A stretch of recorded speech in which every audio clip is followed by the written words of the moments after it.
দেখুন তো, দেখে মনে হচ্ছে না কি মজাদার একটি রেসিপি। এরকম রেসিপি থাকলে এক প্লেট ভাত খাওয়া কোনো ব্যাপারই না। আসসালামু আলাইকুম, সবাইকে স্বাগত জানাচ্ছি আমার নতুন চ্যানেলে। আমি ঢাকা থেকে তাসলিমা বলছি। চলুন শুরু করা যাক বেগুনের ভর্তার নতুন রেসিপিটি। এরকম বড় একটি বেগুনকে ধুয়ে আমি তেল মাখিয়ে চুলায় সিদ্ধ করব। আর বাকি উপকরণগুলো দেখাচ্ছি, দেওয়ার সময় বলে দিব কি কি দিচ্ছি আর কি পরিমাপে দিচ্ছি তা। বেগুন তো আসলে আমরা সবাই পুড়তে জানি, তো গায়ে একটু সরিষার তেল মেখে আমি চুলায় সিদ্ধ করব সেটা দেখাচ্ছি। চুলায় কিভাবে যে পুড়ব সেটা দেখাচ্ছি, এই কারণে দেখা গেছে অনেক নতুন রাঁধুনিরা আছেন, তারা ভয় পান, তারা দেখলে তাদের কাছে কোনো ব্যাপারই মনে হবে না। আর সবসময় চুলার আগুনটা একদম লো হিটে রাখবেন, লো হিটে থেকে একটু বেশি দিয়ে বেগুনটাকে ঘুরিয়ে ঘুরিয়ে পুড়তে হবে। বেগুনটা যখন চুলায় দিব নিচেতে ভালো করে সিদ্ধ হলে তারপর আবার উল্টিয়ে পাল্টিয়ে আস্তে আস্তে করে এভাবে পুড়ে নিব। বেগুনটা পারফেক্টভাবে পোড়া হয়েছে। এখন আমি চলে যাব আমার পরবর্তী স্টেপে। চুলায় একটি ফ্রাই প্যান বসিয়ে আমি হাফ কাপের থেকে একটু তেল কম দিলাম, দিয়ে আমি ভালো করে গরম হলে দিয়ে দিব হাফ চামচ জিরা। জিরাটা ভালো করে ভাজা হলে তারপর দিয়ে দিব পেঁয়াজ কুচি। পর্যায়ক্রমে একটা জিনিস দিব আর আপনাদেরকে দেখাবো। আর জিরাটা একটুখানি ভাজা ভাজা হলে ভালো লাগবে। পেঁয়াজগুলোকে আমি কিভাবে কেটেছি দেখেন, একটু হাত দিয়ে ভেঙে দিব। ভর্তার পেঁয়াজটা এভাবে কাটলেই ভালো লাগে। আর ভর্তার পেঁয়াজটা একটু ভেসে ভেসে থাকবে, খেতেও খাওয়ার সময় ভালো লাগবে। আর পেঁয়াজটা আমি নরম হওয়ার জন্য এ পর্যায়ে এখনই লবণ দিয়ে দিব। লবণ দিয়ে পেঁয়াজটা ভাজলে কি পেঁয়াজটা তাড়াতাড়ি নরম হয়ে যাবে। দিয়ে দিচ্ছি লবণ হাফ চামচের মতো, তারপর দিয়ে ভালো করে আবার পেঁয়াজটা ভেজে নিব। পেঁয়াজটা কিন্তু আমি বেশি লাল করব না, জাস্ট একটু নরম করব। আর দিয়ে দিচ্ছি শুকনা মরিচ 4টি। ইচ্ছা করলে শুকনো মরিচ আপনি ভেঙেও দিতে পারেন। আমি চাচ্ছি যে ঝাল জানি একদম বেশি না হয়, কারণ আমি তো শুকনো মরিচের গুঁড়াও ইউজ করব, তাই আমি চাচ্ছি যেটা ফ্লেভারও থাকুক আর ঝালটা জানি না বের হয়। দিয়ে দিচ্ছি একটু কাঁচামরিচ, এটাও আপনার ভর্তাতে একটা ফ্লেভার আনবে। টমেটো একটাকে আমি কুচি করে নিয়েছি, সেটা দিচ্ছি। এখন আমি এগুলোকে নরম করার জন্য ঢেকে একটু রান্না করব। আমার কাছে আসলে টমেটোটা আস্তা থাকলে ভালো লাগে না, এই কারণে আমি কি করলাম, ঢেকে এটাকে একটু গালিয়ে নিব। অনেকে ইচ্ছা করলে একটু কাঁচা কাঁচা খেতেও পছন্দ করেন, সেক্ষেত্রে আপনি নাও করতে পারেন। বেগুনটা কিন্তু অনেক গরম, তাই আমি একটু পানি নিয়ে নিয়েছি। এই কারণে হাতে ময়লাও লাগবে না, বেগুনের গায়ে ময়লা লাগবে না।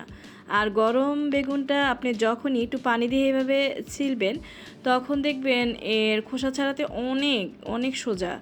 তাই এই নিয়মটি অবশ্যই ফলো করবেন। আমি বেগুন কিন্তু কখনোই ধুই না, আমি কি করি পানি দিয়ে সুন্দর করে এভাবে আস্তে আস্তে করে বেগুনের খোসাটা ছাড়িয়ে বেগুনের ময়লাটাকে ফেলে দিই। হয়ে গেল আমাদের বেগুনের খোসা ছাড়ানো। এখন আমরা বেগুনটাকে কখনোই হাত দিয়ে গলাবো না। আমি একটা ছুরি দিয়ে যেভাবে করতেছি স্ক্রিনে দেখানো ঠিক এই নিয়মে করুন, ভিতরে পোকা থাকলেও দেখা যাবে। আর এভাবে ছোট ছোট করে কেটে নেবেন, তাহলে আর আপনার হাত দিয়ে ম্যাশ করতে হয় না, কারণ বেগুনটা তো এখনও অনেক গরম। এভাবেই আমি বেগুনটাকে সবসময় ম্যাশ করার চেষ্টা করি। অন্যরকমভাবে যে বেগুন ভর্তা বানাবো তার জন্য আমাদের লাগবে 2টি ডিম। আপনি ইচ্ছা করলে একটিও দিতে পারেন, আমি 2টি ডিম অ্যাড করব। 2টি ডিম দিয়ে আমি কিভাবে বেগুন ভর্তাটা বানাচ্ছি সেটা খেয়াল করেন, তাহলে বুঝতে পারবেন এটা যে কত মজাদার একটা ভর্তা। আসলে সবসময় একরকমভাবে খেতে ভালো লাগে না, সবসময় খাওয়ার মধ্যে একটু ডিফারেন্ট করে রেসিপিটা করলে খেতেও ভালো লাগে, দেখতেও ভালো লাগে। তো এ পর্যায়ে আমার টমেটোগুলো সিদ্ধ হয়ে গেছে। এখন আমি এগুলোকে এক সাইড করে আমি হলুদের গুঁড়া হাফ চামচ, মরিচের গুঁড়া হাফ চামচ দিচ্ছি, দিয়ে এগুলো একটু পানি দিয়ে কষিয়ে নিব। আর এ পর্যায়ে মনে রাখতে হবে হলুদ মরিচের যে আমরা গুঁড়াটা দিলাম সেটা একটু ভালো করে আমি ঢেকে কষিয়ে নেব, জানি এটার কাঁচা যে গন্ধটা আছে সেটা চলে যায়। তাই আমি ঢেকে একটু ভালো করে কষিয়ে নিলাম। আবারও এই মশলার মিশ্রণটাকে এক সাইডে করে আমি ডিমগুলোকে ভেজে নিব। এখানে কিন্তু আর তেল ইউজ করা লাগবে না, এখানে এই তেলেই আপনার ডিমগুলো ভাজা হয়ে যাবে। ডিমগুলো দিয়ে আমি একটু ঢেকে একটু ওয়েট করব, এই কারণে একটু শক্ত হলে এগুলোকে ছোট ছোট টুকরো করতে সুবিধা হবে। তো করে নিচ্ছি ছোট ছোট টুকরো, ঠিক এই নিয়মে করবেন, তাহলে আর ডিমটা মানে ভেঙে গায়ে মিলিয়ে যাবে না, একটু ঝুরা ঝুরা হবে, দেখতেও সুন্দর লাগবে বেগুন ভর্তার সাথে। আমি তো আসলে এভাবে দিচ্ছি, আপনি ইচ্ছা করলে বেগুন দিয়ে পরেও ডিম দিতে পারেন হওয়ার আগে, নামানোর আগে, যেটা যার যেভাবে খুশি। কিন্তু আমি এভাবে দিলাম এই কারণেই, দেখতেও সুন্দর লাগবে, খেতেও ভালো লাগবে। এভাবে ডিমটাকে মশলার সাথে ভালো করে মিশিয়ে তারপরে আমরা বেগুনটাকে দিয়ে দিব। বেগুনটা দিয়ে আবার নেড়ে চেড়ে ঠিক একই নিয়মে মিশিয়ে নিব। এভাবে মিশিয়ে আমি শেষে একটু রসুন কুচি ইউজ করতেছি। আপনি ইচ্ছা করলে তেলের সাথে প্রথমেও রসুন কুচিটা দিতে পারবেন, কিন্তু আমি শেষে দিতেছি এই কারণে এটা খাওয়ার সময় অনেক ভালো লাগে। আর প্রথমে দিলে কি একটা রসুন একটু পুড়ে যায়, মানে গন্ধটা একটু বেশি ছড়িয়ে যায় ভর্তার সাথে, তখন ভর্তাটা মজা লাগে না। এইভাবে আমার মতো নিয়মেই রসুন কুচিটা শেষে দিবেন, দেখবেন খাওয়ার সময় খুবই ভালো লাগতেছে। মজাদার এই বেগুন ভর্তার প্রত্যেকটি উপকরণই স্টেপ বাই স্টেপ দিচ্ছি আর মিলাচ্ছি। বেগুনটা জানি মশলার সাথে ভালো করে মিশে যায়, তাই আমরা 2-3 মিনিট ওয়েট করলাম আর একটু ঢেকে রান্না করলাম। এ পর্যায়ে দিয়ে দিচ্ছি ধনিয়া পাতা। ধনিয়া পাতা দিয়ে আবার কিছুক্ষণ আমি রেখে তারপরে আবার শেষের যে জিনিসটা দিব সেটা যে কি ফ্লেভার আনবে যা দেখলেই বুঝতে পারবেন, একটু বাটার দিয়ে দিচ্ছি।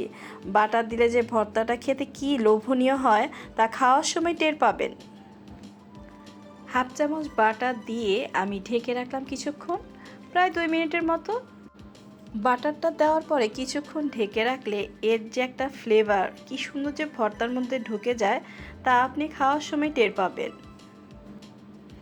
আচ্ছা, এই সময় বলতে চাই, মজাদার এই ভর্তাটি যারা যারা উপভোগ করেছেন তারা একটি লাইক দিতে ভুলে যাননি তো?